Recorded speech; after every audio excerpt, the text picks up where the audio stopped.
This presentation examines one of the possible outworkings of the Cross-Border Heritage Project, which covers the clans of Ulster from the medieval period up to and including the Ulster plantation. Despite being of historical importance as an area of study in its own right, it demonstrates the potential for increased tourism that connects Donegal, Tyrone, and the USA. Before we look at the transatlantic connections, I want to focus on the Irish and Scottish links. As this diagram shows, the interconnection through marriage and alliances of the great Irish clans of northwest Ulster and those of the west of Scotland is well documented, and this has been expanded further by DNA research in recent years with the discovery of haplotype RM222 in 2004. RM222 has since been dubbed the Nile of the Nine Hostages DNA marker, or the Northwest Irish type, or even the Irish modal group. Recent research puts the likely progenitor of RM222 as roughly 4,000 years ago, around 2000 BC, which of course predates the story of Niall by many centuries.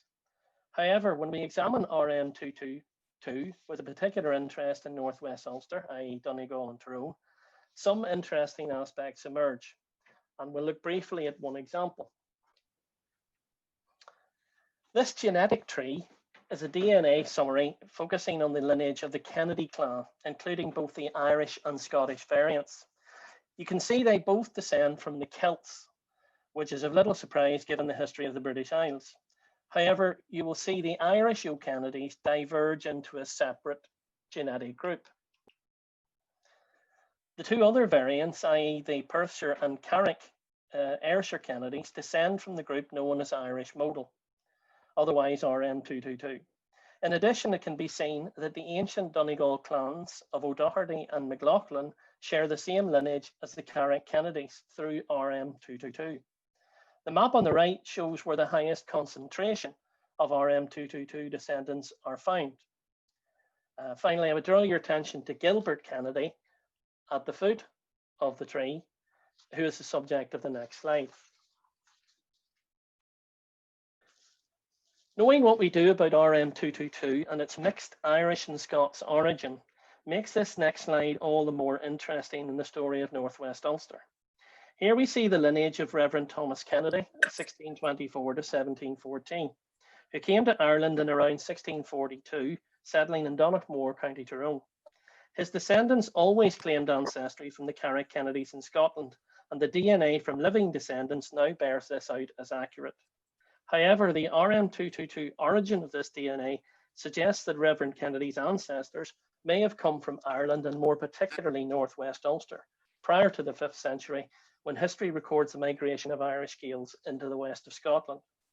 In essence, the story and heritage of Northwest Ulster, including Donegal and Tyrone, is perhaps not one separated by the watershed of the Ulster plantation, but a shared genetic past that stretches back thousands of years.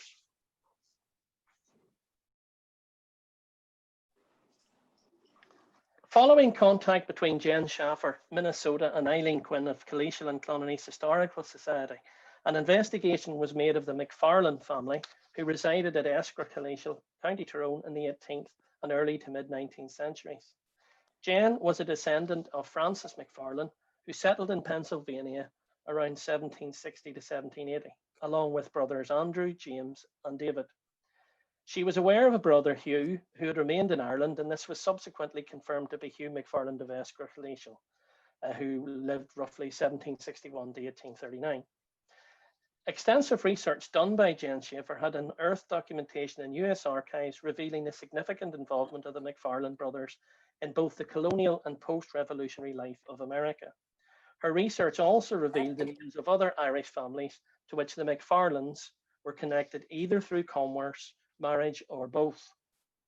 The names of these families include Lynn, Lewis, Cahoon, Scott, Cochrane, McWilliam, Robison, Dixon, and Murdoch.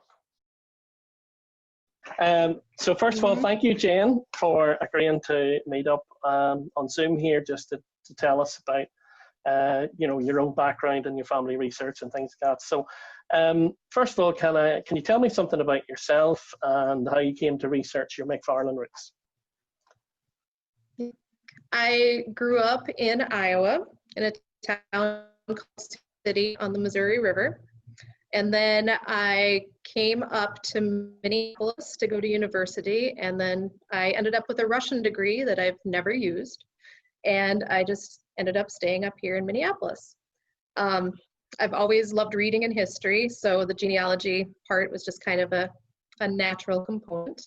When I was about 10 years old, I had to do a family tree project for school, and I knew my mother's maternal side was fairly recently from Norway, and her paternal side seemed Scottish to me with a name like McFarlane, and since my dad was adopted, I didn't know much else.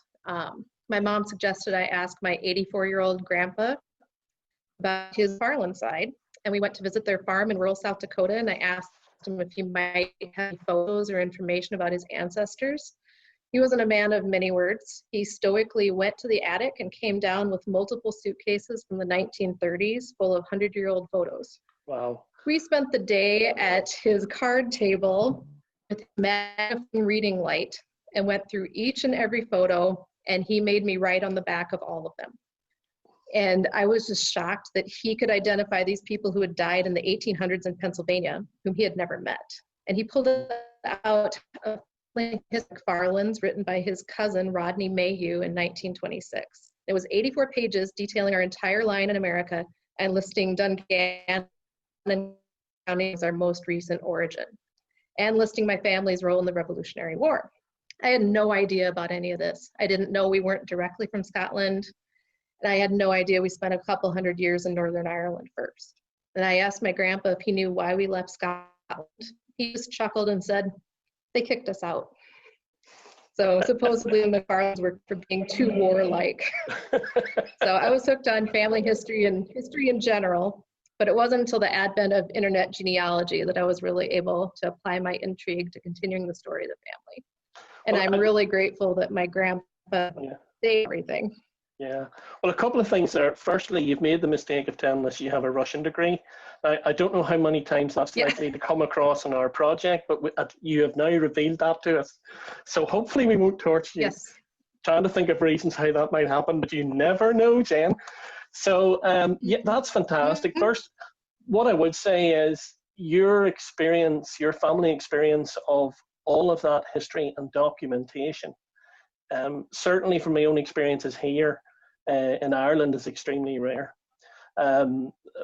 Myself included, most of the people that I know, those involved in historical things and all the rest of it, all are sitting now in our midlife with regrets because we didn't ask enough questions, and because when we were young and foolish and didn't care about history, we never asked anybody over the age of 40 anything, because we didn't talk to anybody over the age of 40, even when we did have grandparents. So that was a marvelous experience for you, and I think a very exceptional one. Maybe not so much in America, because I think there's a tradition in America, from what I know, that there's a great deal more preciousness about family history. It's something, sadly, I think we've lost, certainly in Ireland, and I would say further afield as well.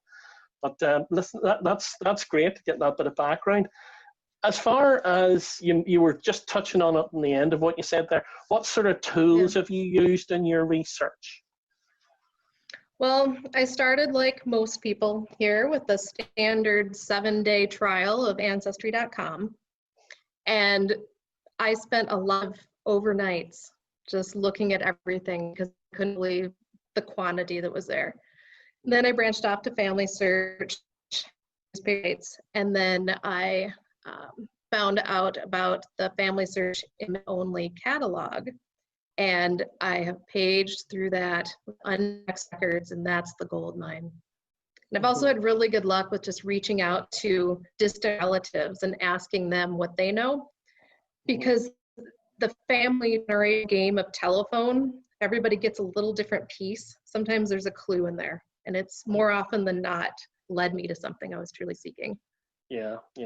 No, I mean, at that, to me, you've sort of touched on the whole 9 yards there, because yes, the computer stands out for most of us, certainly, who've been doing our recent research in recent years. But you also mentioned about the importance of contact with family. And I mean, I know when people ask me, how do you start? I say, well, the first thing is you need to start talking to your family. And preferably, if you're lucky enough to still have elderly relatives, you need to start talking to them. So that's fascinating. Just you've touched on two important aspects there. How aware were you growing up of your Scots-Irish ancestry or identity? Really not much. I only knew about the Scots part. I didn't really understand the whole Northern Irish part. My grandpa knew that his second great-grandfather was from Ireland, but my mom never knew. He neglected to even tell her that. So she was in her 60s when she found out that her family spent a couple hundred years in Northern Ireland. And I mean, was there any kind of cultural connections growing up, or from talking to your family? I mean, there was a knowledge of, from what you're saying there, of the Scottishness to a degree, probably just simply because of the name. But there was nothing, I mean, you're aware of Scots-Irish identity in the United States, obviously. It's a big cultural thing. But that wasn't really there for you as a family growing up. It didn't really mean a lot. Yeah. No, it was more focus on my grandma's Norwegian side. So they were the more recent ancestors. Right, and my grandpa McFarlane lived in an area without a Presbyterian church. So he went to a Methodist church. So I just had no idea about the Scots-Irish Presbyterianism. Yeah, that's interesting. Yeah, I mean, you were aware of that link, but it wasn't, it had kind of been stymied in the family because of circumstances and geography. And because the McFarlanes tend to have one child every 40 years. And so there wasn't like a community, like a lot of cousins and stuff to compare with, but there's been a lot of that every 40 years, one or two children, which I've continued. Right. Right. Was there much evidence of the connection to Ireland and Scotland in the family, such as paper records or naming patterns, heirlooms, or anything like that? Not anything I was aware of at the time, but in retrospect, I can see. My grandpa had an original copy of a book called Sin Green, talked about the Whiskey Rebellion that James McFarlane was one of the leaders of, but he didn't have any notes in it because if it was obvious to him, he didn't write notes. So I had no idea until later about that. And I didn't know about the Ulster naming pattern until a couple months ago when you told me about it. And I can just look at the family and yep, it's all there. So I didn't know about it at the time, but now I can see it. Yeah. And there weren't really paper records that survived from that long ago. So. No. Well, that's interesting that, you know, you can see the links once there's sort of a hint of the evidence.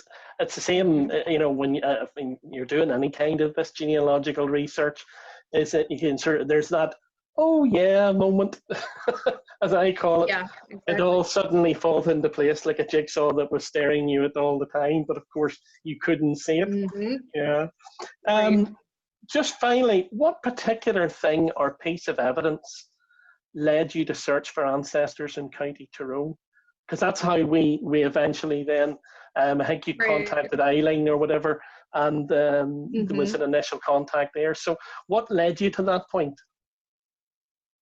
Well, one of the first things I did was try to prove out that 84-page 1926 family history. I got into internet genealogy, and I discovered everything was right, miraculously. And so that made me think that Dungannon mentioned in there had to be right. I also did more research on Andrew McFarlane, and I saw that he named his homestead in Pennsylvania Cloker. Ah, right, Clocker. Yes.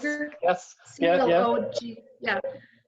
He named it that. So then I looked at the map and I said, this has to be right. I just have to find where. And obviously he died in 1829, so there wasn't much record from that either. Deep in the image-only records for Washington County, Pennsylvania, I found 170 pages on James McFarlane after he was killed in the Whiskey Rebellion in 1794. And he was my fourth great-grandfather's brother. So I saw that he was my fourth great-grandfather, and his brother Andrew were executors of the estate. So I was amazed to see how literate and articulate they were in a time that frontiers people were not. And I love to see that James had 38 gallons of whiskey in his estate property.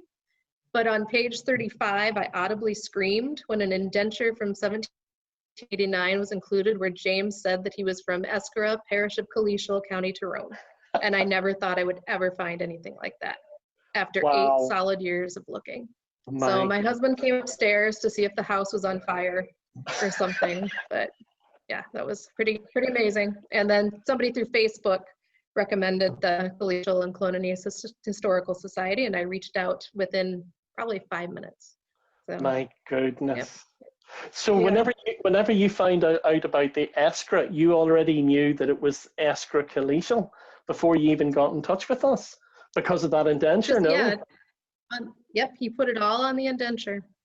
Wow. Yep. Because In his own hand.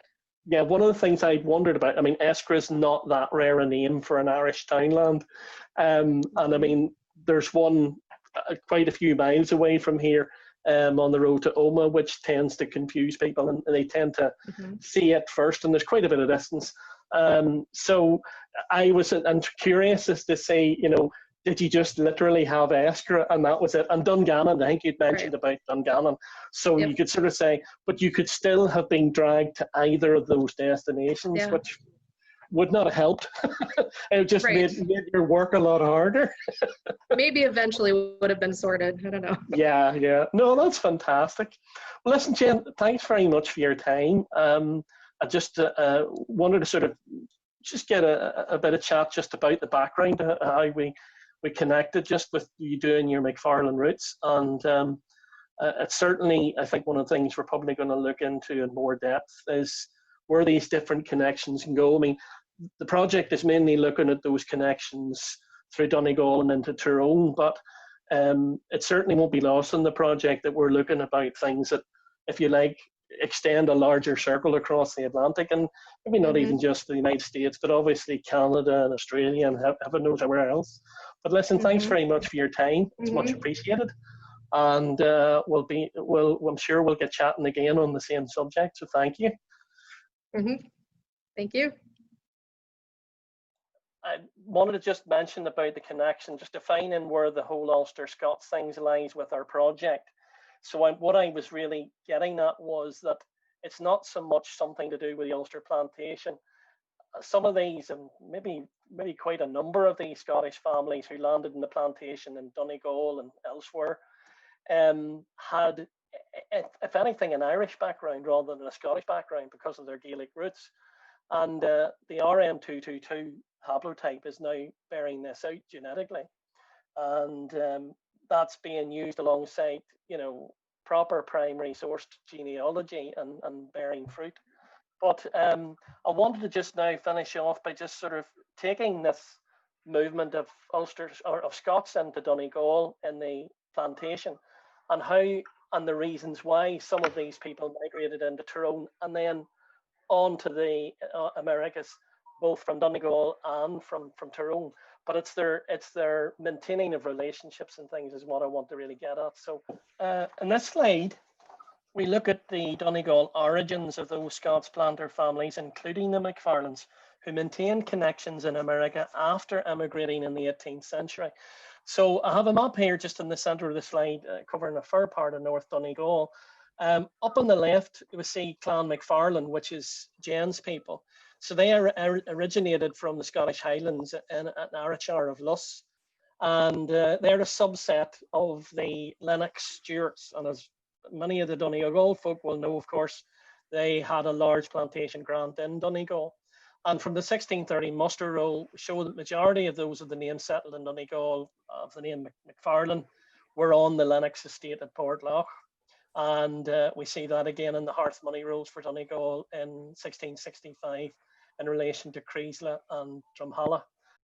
The Scott family have a connection. I found both the Scots and the Landers interconnected through marriage and the names passing down through the generations. The earliest reference, Patrick Scott of Remochy, received denization on 20th November 1625, died 1668, and is buried in, I don't know, is that Taboyne or Talkboyne? Old churchyard at St. Johnston. And Joseph Landers and Alexander Scott had spirit merchant premises in Ramelton in the 1846 directory. These two more prominent characters on the right-hand side of the slide. So we've William Lynn, was an apothecary in Derry, 1715-16, moved to Virginia in 1727, appeared to marry a woman by the name of Colquhoun, again, Donegal connections. According to his 1757 Virginia will, states my brother-in-law, Mr. Charles Colquhoun, and sister-in-law Rebecca, both of Letterkenny in Ireland. And that William Lynn was the great-grandfather of Margaret Lynn Lewis, who married Andrew McFarlane, who was a brother of the Francis McFarlane that Jane is descended from. And the other, John Lewis, who believed to have been born in Corky in 1678 and died in Staunton, Virginia, 1762, grandfather of Margaret Lynn Lewis that married Andrew. And then if we look at some sort of primary sources, Manor Corky was originally settled by Sir William Stewart of Wigtonshire, and Robert Colquhoun was the father of Mary Colquhoun, who was the mother of John Lewis above here. And that John Lewis is a very important figure in American founding history, really, with regard to the founding of the colony at Staunton in Virginia. So you can see here where we have families in Donegal and their American connections by the 1700s. But taking that on into more reasons why we may have found these people, in America, other than just accepting that there was emigration. But what was the route to America? And this is what I want to really focus on now to finish. So this slide identifies the Scots Planter family of the Hamiltons of Ballyfatton in County Tyrone, that's round Strabane, who originated from Priestfield in Lanarkshire, Scotland. They were part of a powerful Hamilton clan that established a major presence in northwest Ulster during the Ulster Plantation, which is represented by the estate of the Duke of Abercorn at Baronscourt today. Moving on to 1641. Following the Irish Rebellion of 1641, a well-trained and disciplined army was created in the region of the Lagan in County Donegal. Drawn mainly from Scots planter families, but not exclusively so, they were well practiced in the tactics of their Gaelic Irish counterparts. And the terrain of Donegal was not unlike their own Scottish homelands. Within the ranks of this Lagan army was one Captain William Hamilton of Ballyfatton, County Tyrone. So focusing on William Hamilton and the period after the rebellion, in this slide, we read of Captain William Hamilton from a section of Kevin McKenna's important work on the Lagan Army. The Lagan Army had been primarily self-financing during the period 1641-49, and they had generally followed the royalist cause of Charles I, which is interesting. Scots, but following the cause of Charles I. With the accession of Charles II, the officers of the Lagan Army petitioned the king for arrears of pay and costs associated with their military support in the cause of Charles I. Accordingly, Charles II granted many of these officers land confiscated from Irish leaders involved in the rebellion. The extract gives a taste of William Hamilton's involvement and subsequent reward. I'm just going to read, it's on the screen, but I'll read it anyway because I think it's important to just bear out this particular example. So the favouritism shown Galbraith pales significantly when compared with that showered upon Captain William Hamilton, who in his petition to the king, that's Charles II, went to great lengths to outline his dire poverty, which he claimed was a direct consequence of his support for the royalist cause. He emphasised too the fact that he'd raised a troop of horse in northwest Ulster for the Lagan Army and had later brought it over to Scotland, where he fought against Parliament at the Duke of Hamilton's engagement and at Worcester. He then returned to Ireland, where his brother was killed by the parliamentarians on the plains of Lisnagarvey, a battle in which William himself was wounded and had been lucky to escape with his life.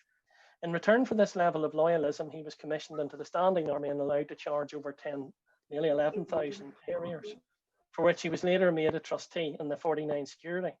He was also granted the former estate of Sir Phelim O'Neill, and I'm just going to come to that now in the next slide. So again, primary source, extract from the Books of Survey and Distribution for 1680. We'll see the highlighted entry in the list. Records that Captain William Hamilton was granted over 6,000 acres in the parish of Achaloo in South Tyrone. He settled in what was Kinnard and now known as Caledon. In the last 200 years, the lands passed into the hands of the Alexander family, who are the current Earls of Caledon today. So basically, just in summary, we have Scots planter settlements in Donegal and West Tyrone, heavily in the early plantation. one of the big sort of cornerstones of that Scots plantation were the Hamiltons, and amongst them we have William Hamilton. He's part of, if you like, the officer class of the Lagan army that's formed as a result of the 41 rebellion. And he is rewarded by Charles II with this tract of land that was formerly in the holding of Sir Philip O'Neill from the plantation. So he is going to effectively take on this 6,000 odd acres in South Tyrone from his current base, which is basically Donegal, West Tyrone. So if we then move down to that part of the territory, this is a map of South Tyrone and the Monaghan border. We'll see the village of Caledon, which would have been the centre of William Hamilton's plantation grant, and it would have extended out over this whole area to the west, some 6,000 odd acres. So if we look at this area of South Tyrone and North Monaghan, in and around what would have been the former seat of Captain Hamilton, it is very likely that when he came to Caledon, he probably took with him many Scots settlers from northwest Tyrone and East Donegal, and their names and properties are identified in the map. In the case of the McFarlanes, Cochrans, Murdochs and Pettigrews, it is likely that the connections developed previously in East Donegal and northwest Tyrone continued when these families moved to South Tyrone in the late 1600s and later in the 1700s with emigration to America.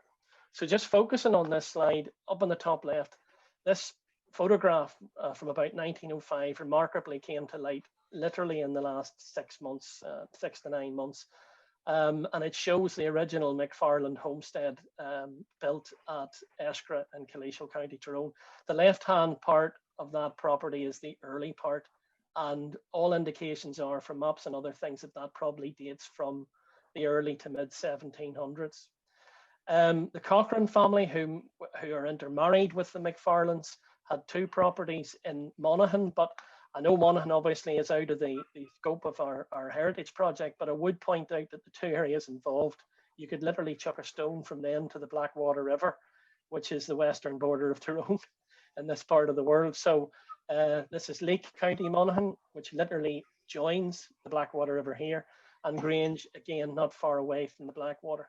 So in terms of pure geography, ignoring sort of county lines, these families were all literally cheek by jowl, or certainly within easy distance. The McWilliams actually are Welsh by background. I've just included them because they had such a long-standing presence from early plantation times in and around Carteel, and they were intermarried again with the McFarlands. The Pettigrews settled here at Crilley, and the original house from the early 1700s is still there, although in a dilapidated state now. But the Pettigrews are thought to have been French Huguenots who left France after the rescinding of the Edict of Nantes and possibly settled in Scotland, and then came over from Scotland to Ireland, probably in the very, very late 1600s and very early 1700s. And finally, the Murdochs, again, married in with the McFarlands.